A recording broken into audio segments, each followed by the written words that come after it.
আসসালামু আলাইকুম। আশার অঙ্গন থেকে আপনাদের সকলকে জানাচ্ছি অনেক অনেক শুভেচ্ছা, ভালোবাসা। আশা করছি সবাই ভালো আছেন। আলহামদুলিল্লাহ আমিও ভালো আছি। বাট আমার গলাটা এমন ঘ্যার ঘ্যার করতেছে, মানে ঠান্ডা লেগে অবস্থা যা তা। তো যাই হোক, এখন বাজে 10:30। আধা মগ চা খাইছি, এটার মেজার মগের প্রায় হাফ মগ চা খেয়ে একটা পরোটা দিয়ে খেয়ে উঠে বসে আছি যে এখন কী করি বুঝতেছি না, কাজ কোন দিক থেকে শুরু করব। তো ভাবলাম যে সকালটা না হয় শুরু করে দেই। বড় ছেলে এক্সাম দিতে চলে গেছে, ছোট ছেলে বাসায় আছে, সাহেব চলে গেছে। আজকে আমার নাস্তা বানানোর খালা তো আসে নাই। তো যাই হোক, বাইরের পরোটা দিয়ে সবাই নাস্তা করছে যার যার মতো শেষে। আমাকে আর কেউ ডাকাডাকি করে নাই। আমাকে যদি কেউ ডাকাডাকি না করে সেদিন যে আমার কী ভালো লাগে তা বলার মতো না। খুব ভালো লাগে, মনে হয় যে যাক আমাকে একটু কেউ না কেউ প্যানিক করতেছে। ছোটো ছেলেটাই মাত্র যে শুধু বলছে আম্মু খাবা না, তুমি চা খাবা না, এর জন্য উঠে পড়ছি। মানে ঘুমে ঠান্ডার ওষুধ খাইলে তো এমনি একটু ঘুম ধরে, আর আমি তো সকালবেলা এমনি একটু লেটে উঠি, জাস্ট এই কারণে। তো যাই হোক, চাটা শেষ করলাম। আজকে কয়েকটা কাজ আসছে, খুব এমার্জেন্সি বাসা থেকে শেষ করতে হবে। তো যাই হোক, সেগুলো শেষ করব ভাবতেছি। সাথে ওয়াশিং মেশিনে কাপড় দিয়ে দিচ্ছি। রান্না বান্না কিচ্ছু নাই, খালা আসবে কিনা জানি না। শুধু কালকের ডাল রান্না করাটা আছে, একদম কিচ্ছু নাই। মানে পাতিল টাতিল হাঁড়ি পাতিল সব ফাঁকা। চিন্তা করতেছি যে খালা না আসলে কী উপায় হবে। তো যাই হোক, খালার জন্য অপেক্ষা করতেছি, দেখা যাক কী হয়, আজকের দিনটা কী করা যায়। তো যাই হোক, শুভ সকাল সবাইকে। তারপর আর কি কিছুক্ষণ বসে থেকে ভাবলাম যে না, আর বসে থেকে লাভ নাই, যত বসে থাকবো ততই সময় নষ্ট। এমনিতেই প্রায় 11টা বেজে গেছে। আর আজকে ওয়েদারটা মোটামুটি ভালো, কাপড় চোপড় তো সব অলরেডি দিয়ে আসলাম। আর খালার জন্য অপেক্ষা করতেছি যে খালা আসুক। বিছানার চাদরটা আজকেও পাল্টালাম না। আগে না, আমি 2 দিন 3 দিন পর পরই বিছানার চাদর পাল্টাতাম। এখন কেমন যেন মনে হয় কি বয়স হয়ে গেছে। বিছানার চাদরের চেয়ে আমার বালিশের কভারগুলো খুলতে এত অলসতা কাজ করে, তা বলার মতন। আর আমার চাদরটা কিন্তু ধুতে ফিকে হয়ে গেছে। গোলাপিটা একদম গাঢ় গোলাপি ছিল, কিন্তু চাদর কিছু হয় নাই, বাট মানে কালারটা সার্ফ এক্সেল দিয়ে ধুতে একদম কেমন যেন মনে হচ্ছে যে হালকা কালার হয়ে গেছে। তো এটা খুব একটা বেশি দিন আর ইউজ করা যাবে না, ভাবতেছি চেঞ্জ করতে হবে। আর এই যে মানে সকালবেলা বিছানাগুলো আগে গোছায় ফেললে হয় কি, মনে হয় কি যে রুমগুলো একটু তাড়াতাড়ি গোছানো হয়ে যায়। বিছানা যদি এলোমেলো থাকে, সব কাজ মনে হয় যে আরও বেশি দেরি হয়ে যায় এরকম। তো যাই হোক, আজকে মাহিন যাবে একটু আম্মাকে দেখার জন্য। তার পরীক্ষা শেষ হয়ে গেছে, তো নানির সাথে একটু আম্মা বাসায় একা বারবার বলতেছে আম্মু নানিকে একটু দেখে আসি। নিষেধ করলাম। ও চলে গেলে আবার আমার বাসাটা খালি হয়ে যায়, কারণ ওই তো একটু কথাবার্তা বেশি বলে মিশনের চেয়ে। এর জন্য বললাম যে আব্বু যাও না। তো বলতেছে যে না, আম্মাও একটু যেতে বলছে। বলতেছে আম্মা বলতেছে আমার একটু কাজ আছে, একটু পাঠায় দাও। তো বললাম যে আচ্ছা ঠিক আছে, দেখি। তো যাই হোক, এই বিছানাটা গুছে যাব হলো বারান্দায় ওয়েদারটা দেখতে, যে কী ওয়েদারের অবস্থা। তো বারান্দায় যে কাপড় চোপড়গুলো টান করে দিয়ে দিছি। রোদও মাশাল্লাহ আছে, গাছগুলো রোদ পাচ্ছে। রোদ হলে তো আমি একদম দিল্লিকা লাড্ডু, আমাকে আর কে পায়। আমার মনে হয় যা ধুতে হবে তাও ধুই, যা ধুতে হবে না তাও ধুই। আর মাহিনের অড্ডরটা একটু ফিকে হয়ে গেছে, এই মুহূর্তে আর কিছু পাল্টাবো না, জিনিসগুলো আগে হয়ে যাক। আর মাহিন না, ওর ঘরের কোনো কিছু চেঞ্জ করতে পছন্দ করে না। ও বলে আম্মু ঠিক আছে। ছেলে বাচ্চারা হলে যা হয়, মেয়ে বাচ্চা তো না যে কিছুর জন্য লাফালাফি করবে। আমার বাসায় 3 জন মানুষই কিচ্ছু লাগবে না। যদি সব লাগার মানুষ হলো আমি, লাগবে এই লাগবে সেই লাগবে, এই নিয়ে তো মানুষের কত কমপ্লেন, কত কথা, ওরে বাপরে বাপ। তো যাই হোক, সেগুলো না হয় নাই বলি, মাঝে মধ্যে তো বলি। আর মাহিনের ওয়ালপেপারটা না, লাইট না দিলে কেমন যেন একটু অন্ধকার লাগে। আর এই যে এই জায়গাটায় তার একটা পারফিউম থাকে, তার পানির পটটা থাকে, এটাও মনে হয় প্রতিদিন যদি একটু না মুছি, এই জায়গাটায় ধুলা জমে থাকে। ধুলার যে বরকত বাসায়, রে বাপরে বাপ, বলে বোঝানো যাবে না। আর কালো এই ইয়াটার উপরে এটার একটা পা ভেঙে গেছে, কেমন যেন ফেলে দিতেও মায়া লাগে। এই যে পাটা লাগানোও যাচ্ছে না, বারবার ডিস্টার্ব করতেছে। মানে কোনো কিছু মানে একটু ডিস্টার্ব করলে না, ওখানেই শুধু চোখ যায় মনে হয়। আমার খালামণি কিন্তু এখনও আসে নাই, আল্লাহ জানে সে আজকে আসবে কি না, বুঝতে পারতেছি না। আজকে যদি না আসে, খালাকে একদম আমি কোরবানি দিয়ে ফেলবো, এই মনে ভাবতেছি। আর গজ করতেছি আর কাজ করতেছি। এই ঘর গোছাতে তো আমার সবচেয়ে ভালো লাগে, আমার সবচেয়ে প্রিয় কাজ ঘর গোছাতে। সবচেয়ে অপ্রিয় কাজ হলো আমার রান্না করতে। আর মাহিনার চাদর না, এটা লাল চাদর, ও সব চাদরই ম্যাক্সিমাম লাল চাদর না দিলে ও একদমই মানে ময়লা করে ফেলে। আর এই যে ইয়াটা রাইস কুকারের প্যাকেটটা, রাইস কুকারটা হসপিটালে দেওয়া হয়েছে, তো প্যাকেটটাও ফেলে দিতে পারতেছি না, অমনি রেখে দিছি। আর আমার এই আলমারি স্টোরেজের ভিতরে কী অবস্থা, রে বাপরে বাপ। এটা আম্মা ছাড়া কেউ গোছায় দিতে পারবে না, আম্মা আসলে গোছাতে হবে। নিচেও যা তা অবস্থা, আর ভাল লাগে না এগুলো গোছাতে আমার। একটা টান দিলে আর একটা আসে, আর একটা টান দিলে আর একটা আসে। ওহো, এখন মনে হচ্ছে আমাকে লেবুর শরবত বানাতে হবে, কারণ আমার বড় ছেলে এক্সাম দিয়ে এসে লেবুর শরবত চাবে। সে যাওয়ার সময় বলে গেছে যে আম্মুজি আমি এসে যেন লেবুর শরবত পাই। তো যাই হোক, এটা আমার কাছে ইদানিং খুব ভালো লাগতেছে। ও তো মানে ছোটোবেলা থেকে বড় হয়েছে কোক আর ট্যাং, 7 আপ এগুলো। লেবুর শরবত তো জীবনে রোজার দিনেও খেত না। এই আর মিশন না, মানে যেটা খেতে পারে না সেটা ও জোর করলেও যে খাওয়া সেটা বোঝে না। আর ওরকম জোরাজোরিও আমিও করি না, ও পছন্দ করে না। কিন্তু আমি এবার বেজায় খুশি যে আমার ছেলে লেবু শরবত খাওয়া শিখছে। এতে যে আমি কী পরিমাণ খুশি মাশাআল্লাহ তা বলার মতো না। ওর বাবাকে সেদিন বলছি, ওর বাবা শুনেও বললো যে ভালো হয়েছে, স্কুল থেকে আসার সাথে সাথে ট্যাংয়ের চেয়ে বা ও যে কালারফুল সালাইন বের হয়েছে ওইটার চেয়ে লেবুর শরবতটাই কিন্তু বেটার। তো যাই হোক, আমি এক জগ বানায় রাখতেছি। সে বাস যাওয়ার সময় বারবার বলছে যে আম্মু লেবুর শরবত কিন্তু আমার লাগবে। তো বলছে আচ্ছা ঠিক আছে, তুমি যাও, তুমি টেনশন করো না। আর মানে লেবু শরবতটা হয় কি, দেখা যায় যে এই সময়টা আমারও একটু পানি পিপাসা লাগে, যদিও আমার খাওয়া একদমই ঠিক না, তারপরেও দেখা যায় যে একটু খেলে না ভালো লাগে। কেমন যেন আমি ঘর বাড়ি গোছাতে একদমই এত টায়ার্ড হয়ে যায় তা বলার মতো না, প্রচণ্ড পরিমাণে ক্লান্ত হয়ে যায়। মানে সে এর জন্য দেখা যায় যে আমি বেশি না, খালাকে 1 গ্লাস দেই, আমি হয়তো হাফ গ্লাস ট্রাই করি। আর এখন আবার আমার বাসায় গ্রোসারি নিয়ে আসবে পাশের দোকান থেকে, তো ভাবলাম যে একটু বেশি করে বানাই, তাহলে ওদেরকেও দেওয়া যাবে, ওরা তো সব টায়ার্ড হয়ে উঠবে আসবে। এই হলো সমাচার। তো যাই হোক, অনেক লম্বা হিস্টোরি বলে ফেললাম। খালা এসছে, খালাকে একটু বাজারে পাঠিয়ে দিলাম যে খালা একটু গরুর গোশ আনতে হবে, কারণ আমার বাসার কাছেই তো গরুর গোশের দোকান, মানে খুব একটা দরকার হয় না করে আনার। তো বললাম যে খালা তুমি যে নিয়ে আসো, এখন মনে হয় জবাই করছে, ওইখান থেকে নিয়ে আসো। তো যে আমার বড় বাবা চলে আসছে, আমি বললাম না লেবুর শরবত বানানো শেষ, আমার আব্বু চলে আসছে। মা তো তাকেই বলে, তাই না? মা হওয়া কি আর এত সহজ না, মা সবাই হতে পারে না। মানে আমার কেন যেন চট করে এমন লেবু শরবতটা আমার রেডি হয়ে গেছে, ও ঢুকে পড়ছে মাশাআল্লাহ। তো যাই হোক, আমার বড় বাচ্চাটা কিন্তু একটু রিজার্ভ। তো সবাই যারা ভিডিওতে ছোটো বাচ্চাকে দেখেন, আমার ছোটো বাচ্চাটা একটু মিশুক আমার মতো, ও একটু কথা বলে, ও একটু দুষ্টামি করে, ও একটু করে, কিন্তু আমার বড় বাচ্চাটার মনটা খুব ভালো। ও অনেক সরল সোজা, ও ঘোর প্যাঁচ পছন্দ করে না, ও পছন্দ করে না, ও জটিলতা পছন্দ করে না। কিন্তু ওর কথা হলো যে কম কথা বলবে, ওর সাথে কম কথা বলতে হবে। ও বেশি কথা আর বেশি মানে মিশুকটা একটু কম। ওর যার ভাল লাগবে তার সাথে মিশবে। ওর পুরা জগৎটা জুড়ে আছে ওর নানির সাথে, ওর খুব মিল, খুব সখ্যতা, সব কিছু ওর নানির সাথে। আর আমার ছোটোটার আবার সবার সাথে মিল, মানে কারোর সাথে তার বৈরিতা নাই। তো খালা বাজার থেকে আসার আগেই ভাবলাম যে একটু জগটা ধুয়ে দিই। জগটা 2-3 দিন হলো আমি খালিই পাচ্ছি না। যেই দেখি যে একটু ধুয়ে দেবো, তখনই দেখি যে মানে ভর্তি হয়ে আছে। এই জগটার দাম কিন্তু আমার কাছ থেকে একদম 1700 টাকা নিয়েছিল। জগটা আমার কাছে এত ভালো লাগে, কালারটা খুবই ভালো লাগে, আর মানে বেশ খানিকটা পানিও যে কম আটে তা কিন্তু না। তো এর জন্য ভাবলাম যে আমি ধুয়ে দিই। খালারা না মানে ভয় লাগে, খালা মাঝে মধ্যে হাত থেকে দেখা যায় এটা সেটা চট করে মানে হয়ে পড়ে যায়। তো এটা সাধারণত পড়ে গেলেই ফেটে যাবে। তো এই ভয় আর খালাকে খুব একটা দেওয়া হয় না, আমি নিজেই করে রাখি। আর খালা যেহেতু বাজার থেকে আসলে মানে দেরি হয়ে যাবে, এর জন্য একটু আগায় রাখলাম। চলে আসছে সব মাসের ডাইগ্লোসারিগুলো শেষ হয়ে গেলে না মানে সবারই দেখা যায় যে ঝামেলা হয়ে যায়। হঠাৎ করে কিচেনে গেলে এটা নাই সেটা নাই, তো এর জন্য মোটামুটি যা লাগবে একবারে এনে নিলাম। তারপরে কিছু মনে ছিল না, ভাই ইচ্ছা করেই দিয়ে দিছে যেগুলো লাগবে আমার। আসলে পরিচিত দোকান হলে না এটা একটা সুবিধা। তো যাই হোক, এগুলো এখন পৌঁছাতে হবে। আমি আসছে রাগ করা লাগে না সবসময়, বাইরে ওরা হলো পর।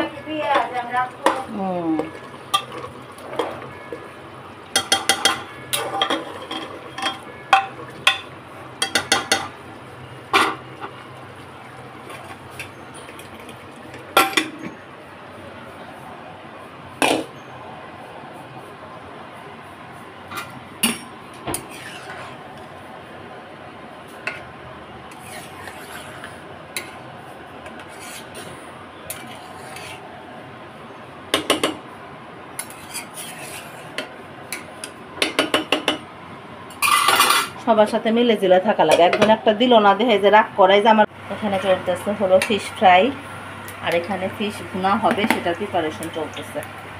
তো যাই হোক, আমি একটু খালাকে হেল্প করার জন্য চলে আসলাম। আজকে আমার খালামণি অনেক দেরিতে আসছে, আমার সমস্যা নাই, খালামণিরই সমস্যা হয়ে যাবে। প্রেশার কুকারে শব্দ, খালা কথা শোনা যাচ্ছে না, ভিডিও করে কোনো শান্তি নাই তোমাদের অত্যাচারে। একবারে দিয়ে দিলাম সব। কারণ এত বারবার দেওয়ার সময় নেই। আবার মাছটা হালকা ভাজি করলেই ভাল লাগে। অনেকে আছে যে গাঢ় ভাজি পছন্দ করে, একদম আমার কাছে আবার হালকা করলে কেন যেন ভালো লাগে।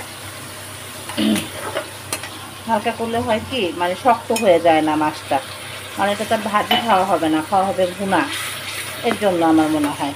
তো যাই হোক, পেঁয়াজি একটু পানি দিয়ে দিলাম। আর এখানে মাছটা আর একটু হোক।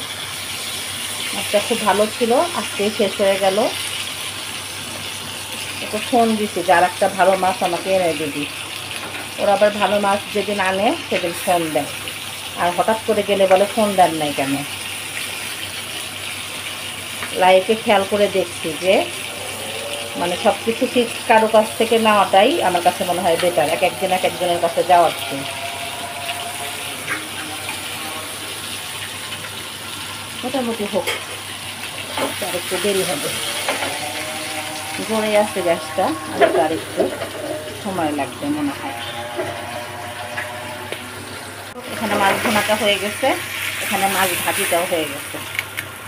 আমি আর একটা একটা করে তুলে দিলাম না, একবারে সব ছেড়ে দিলাম। রান্নাঘরের বিধ্বস্ত অবস্থা। আর এই যে গরুর গোশটা জাল দিতে হবে, একবার জাল ভালো করে না উঠলে হবে না। মিশন হলো আলু আর ঝোল, তার লাগবেই লাগবে, বলে লাভ নেই। গরুর গোশ সবাই ভুনা পছন্দ করে, কিন্তু আমার বাসায় রান্নায় যেহেতু হয় বাচ্চাদের কথা খেয়াল করে, এই তার বাবার জন্য হচ্ছে মাছ ভুনা, তার জন্য হচ্ছে গরুর গোশ রান্না করা। খুব বেশি মানে ইয়া করলাম না, কি যেন বলে, ফ্রাই করলাম না, হালকা করে করলাম। দেখা যাক, গরুর গোশটা বেশ খানিকটা ইয়া লাগবে, একটু চেঞ্জ করে দিলে ভালো হতো। আমার এই চুলাটা একটু জলে কম, মাছটা না হয় ওইখানে দেই, গরুর গোশটা না হয় এখানে দিই। এদিকে চুলাও মুছতে হবে, চুলা মুছতে নিলে নির্ঘাত আজকে হাতে ইয়া পেতে হবে, চুলার যে অবস্থা হয়ে আছে। তো যাই হোক, প্রায় শেষের দিকে, এখন এগুলো একটু খালাকে হেল্প না করলে হবে না, খালা দেরি হয়ে গেছে।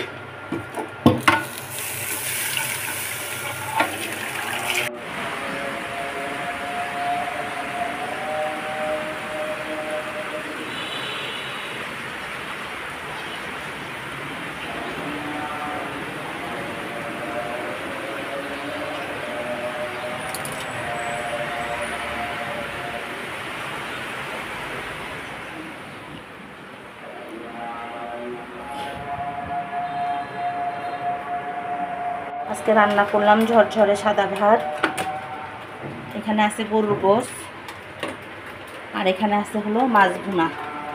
ডাল আছে ফ্রিজে, ডালটা গরম করে নেব। মাহিন গেছে একটু আম্মাকে দেখতে, কাজে আমি আর মিশন বাসায়। মিশনের প্রচুর ক্ষুধা লেগে গেছে, তাকে ভাত দিয়ে দিতে হবে।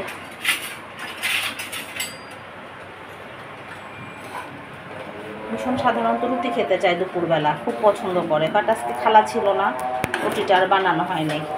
খালা কাজ করতে করতে খবর আসছে তার বোনের ছেলেকে পাওয়া যাচ্ছে না, আর কি সেটা দৌড়। তাও আমার কাজটা মাশাল্লাহ শেষ করতে পারছে।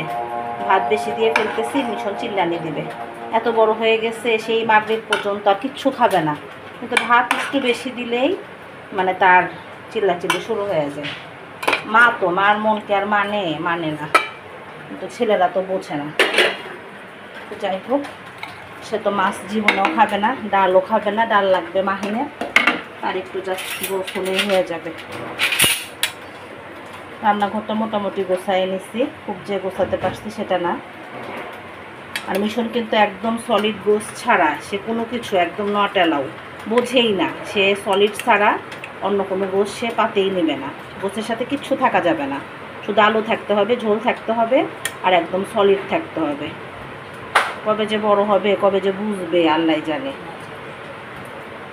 সে নাকি হাড্ডি থাকলে সে বলে ওটা পচা। আর ঝোল আর আলু সবচেয়ে বেশি পছন্দ, এটা ছাড়া তার চলবেই না। কালকে কেমিস্ট্রি পরীক্ষা না ফিজিক্স পরীক্ষা, আল্লাহ জানে। মিশন এ যাবো, এইটুকু ভাত খেতেই হবে, খুব অল্প দিছি। নিচে বসো, বিছানায় ভাত খেতে হয় না, টেবিলে আসো, টেবিলে এসি চলতেছে না, ফ্লোরে বসো। এখন বাজে 3:30, হঠাৎ করে না ওয়েদারটা এত খারাপ হয়ে গেল তা বলার মতো না। সকালবেলা ওয়েদারটা খুব সুন্দর ছিল, যে মেঘ ডাকতেছে, এত ভালো ওয়েদার ছিল মাশাল্লাহ। কিন্তু হঠাৎ করে আল্লাহর ইচ্ছা সব কিছু বৃষ্টি চলে আসলো।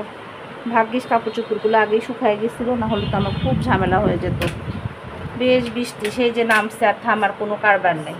দেখে ছেলেটার পরীক্ষা যাবে কোচিংয়ে, ভীষণ ভিজলেই গাটা কেমন যেন গরম হয়, ভিজলেই গাটা কেমন যেন একটু গরম হয়, মনে হয় জ্বর আসে জ্বর আসে। এর আগে যে জ্বর আসছিল সেটা এখনও ঠিক হয়নি। বাচ্চারা তো ছাতা নিতে চায় না, একটা সমস্যা, রিক্সায় উঠতে চায় না, বন্ধুদের সাথে হেঁটে হেঁটে আসে। তো যাই হোক, ক্ষুদায় জীবন শেষ, কিন্তু খেতে ইচ্ছা করতেছে না। এটা আমার একটা কমন প্রবলেম, প্রতিদিন ক্ষুদা লাগবে, বাট মানে খাবো যে খাওয়ার কোনো ইয়া থাকবে না, খেতেই ইচ্ছা করবে না। পৌনে 3টা বাজতে 5 মিনিট বাকি আছে। বড় ছেলে খেয়ে নিচ্ছে, আমি মাহিন নানির বাড়ি যে নানির সাথে খেয়ে নিচ্ছে। সে বলতেছে নানি আমার জন্য চিকেন রান্না করে দিচ্ছে, আমি যেখানে যাই সেখানেই চিকেন। তো যাই হোক, নানির বাড়িতে নানি যতদিন আসছে ততদিনই ভালো লাগা আছে, নানি না থাকলে আর ভালো লাগাটা থাকবে না। মাছ খেতে ইচ্ছা করতেছে না, বৃষ্টির দিন কি যে করি আমি, জাস্ট ডাল দিয়ে আর আচার দিয়ে ভাত খাই, মাছ গোছ কিছুই খাবো না। আমাকে দেখে মনে হয় যে আমি কি হাড্ডা কাটে একটা মানুষ, কি পরিমাণ খাবার মনে হয় খাই, মানে আমি নিজেই মনে মনে রাগ করি নিজেকে দেখে। কিন্তু এই যে মাছ রান্না করলাম, গরুর গোছ রান্না করলাম, এখন আমার এগুলো কিচ্ছু ধরতে ইচ্ছা করতেছে না। জাস্ট আমি একটু আচার নিব, আচার দিয়ে খুঁজে পাচ্ছি না, আচার দিয়ে একটু ভাত ডাল দিয়ে খেয়ে নেবো, খালি জাস্ট খেতে হবে তাই। আমার না একটা বড় বোন আছে, ভিডিও তো বললে তো সবাই চিনবে, আমার হলো কাজিন সিস্টার, বড় খালার মেয়ে। ওই খালাতো বোনটাও ওরকম বিশাল বড় লোক, কিন্তু উনি মাছ গোছ কিচ্ছু খেতে পছন্দ করে না, শুধু ডাল সবজি কিংবা শাক আচার এগুলো দিয়ে ভাত খায়। তো সে নয় বড় লোক মানুষ, আমি তো গরিব মানুষ, আমার এই অভ্যাসটা থেকে হলো আল্লাহ জানে। এই তার মতো বড় লোক হলে নয় অভ্যাসটা মানাইতো, তাই না? আসলে আমি মাঝে মধ্যে বলি যে কেন যে আমার এই অভ্যাস হলো আল্লাহ জানে। এই যে জাস্ট একটু ডাল নিলাম, কেউ বিশ্বাস করবে না, এই যে ডাল, এই যে ভাত নিচ্ছি এখানে, আর এই যে জাস্ট আচার নিব, কারণ এই যে বৃষ্টি নামছে। আমি তো মাছ এমনিতেই পছন্দ করি না, তারপর যদি একটু স্যাঁতস্যাঁতা দিন হয় কেমন যেন গা ঘিন ঘিন করে। আর আমি জীবনে মাছ যদি ধুই তাহলে মনে হয় 3 দিন 4 দিন কাঁটা চামচ দিয়ে ভাত খেতে হয় আমার, আমার কেমন যেন মানে অস্বস্তি লাগে, বলতে পারি না। তো যাই হোক, অনেকদিন আপার কথা মনে পড়লো বা বললাম, মনে পড়ে প্রায়ই, কিন্তু ভিডিওতে বলে ফেললাম। আমার সবচেয়ে বড় খালাতো বোনটা যেটা, সেটা তো আপাটা ওরকম গোস মাছ কিচ্ছু খেতে চায় না, খায়ও না আপা। আর আমার হলো খেতে যে ইচ্ছা করে না। এই যে আচার নিলাম, এক বয়াম আচার দিয়ে ডাল দিয়ে ভাত, আমার খুব ভালো লাগে, খুব ভালো লাগে কেন জানি। অনেক কথা বলে ফেললাম, নিজের কথা। তো যাই হোক, খাবারটা নিয়ে বসে পড়ি, কারণ অলরেডি দেরি হয়ে গেছে। আমার এত দেরি করার কিন্তু কোনো কথাই নেই। আমার খাবার একটু ব্যাক ক্যামেরায় দেখাচ্ছি। আমার কাছে আচার দিয়ে ডাল দিয়ে ভাত এত মজা লাগে, আমার কাছেও মাহিনের কাছেও খুবই মজা লাগে, বিশেষ করে আমের আচার আর ডাল। জাস্ট এটা দিয়ে আমি ভাতটা শেষ করব।